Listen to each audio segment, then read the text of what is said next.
Ika-24 na kabanata. Kung nag-asawa ang isang lalaki, at sa bandang huli ay inayawan na niya ito, dahil may natuklasan siyang hindi niya nagustuhan dito, dapat siyang gumawa ng kasulatan ng paghihiwalay, at ibigay ito sa kanya, at maaari na niya itong paalisin sa kanyang bahay. Kung mag-aasawa muli ang babae, at hiwalayan na naman siya ng ikalawa niyang asawa, o mamatay ito, hindi na siya maaaring mapangasawang muli ng nauna niyang asawa, dahil narumihan na siya. Kung muli siyang mapapangasawa ng nauna niyang asawa, kasuklam-suklam ito sa paningin ng Panginoon. Hindi ninyo dapat gawin ang mga kasalanang ito sa lupaing ibinibigay sa inyo ng Panginoon na inyong Diyos bilang inyong mana. Kung bagong kasal ang isang lalaki, huwag ninyo siyang isasama sa labanan o bibigyan ng anumang responsibilidad sa bayan sa loob ng isang taon para manatili muna siya sa kanyang bahay at mabigyan ng kasiyahan ng kanyang asawa. Huwag ninyong kukuning sanla ang gilingan ng umutang sa inyo, dahil para na rin ninyong kinuha ang kanyang ikinabubuhay. Sino man sa inyo ang kumidnap sa kapwa niya Israelita at ginawa itong alipin o ipinagbili, dapat patayin ang kumidnap. Sa pamamagitan nito mawawala ang masasamang gawa sa inyong bansa. Tungkol sa malubhang sakit sa balat, sundin ninyong mabuti ang mga tuntunin na ipinapagawa sa inyo ng mga pari ng mga Levita. Sundin ninyo ang mga iniutos ko sa kanila. Alalahanin ninyo kung ano ang ginawa ng Panginoon na inyong Diyos kay Miriam nang naglalakbay kayo paglabas sa Ehipto. Kung magpapautang kayo ng kahit ano sa kapwa ninyo Israelita, huwag kayong papasok sa bahay niya para kumuha ng anumang isasanla niya.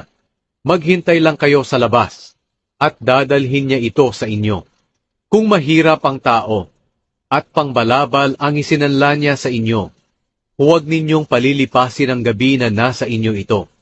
Isauli ito sa kanya habang hindi pa lumulubog ang araw, para magamit niya ito sa kanyang pagtulog, at pasasalamatan ka pa niya. Ituturing ito ng Panginoon na inyong Diyos na gawang matuwid. Huwag ninyong dadayain ang mahihirap na trabahador sa kanilang upa, Israelita man siya o dayuhan na naninirahan sa inyong bayan. Bayaran ninyo siya ng isang araw na sweldo bago lumubog ang araw, dahil mahirap siya at inaasahan niyang matanggap ito. Sapagkat kung hindi, baka dumaing siya sa Panginoon laban sa inyo, at ito'y ituturing na kasalanan ninyo. Hindi dapat patayin ang magulang dahil sa kasalanan ng kanilang mga anak, o ang mga anak dahil sa kasalanan ng kanilang magulang. Ang bawat isa ay papatayin lang dahil sa kanyang sariling kasalanan. Bigyan ninyo ng hustisya ang mga dayuhan at ang mga ulila. Huwag ninyong kukunin ang balabal ng byuda bilang sanla sa kanyang utang.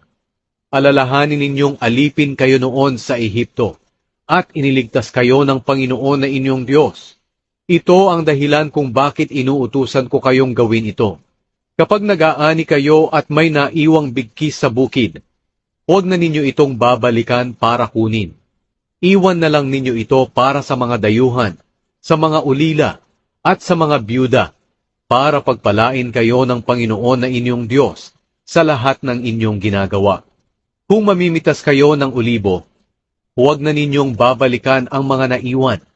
Itira na lang ninyo ito sa mga dayuhan, sa mga ulila, at sa mga byuda. Kung aani kayo ng ubas, huwag na ninyong babalikan ang mga naiwan. Itira nyo na lang ito sa mga dayuhan, sa mga ulila, at sa mga byuda. Alalahanin ninyo na mga alipin kayo noon sa Ehipto. Ito ang dahilan kung bakit inuutusan ko kayong gawin ito.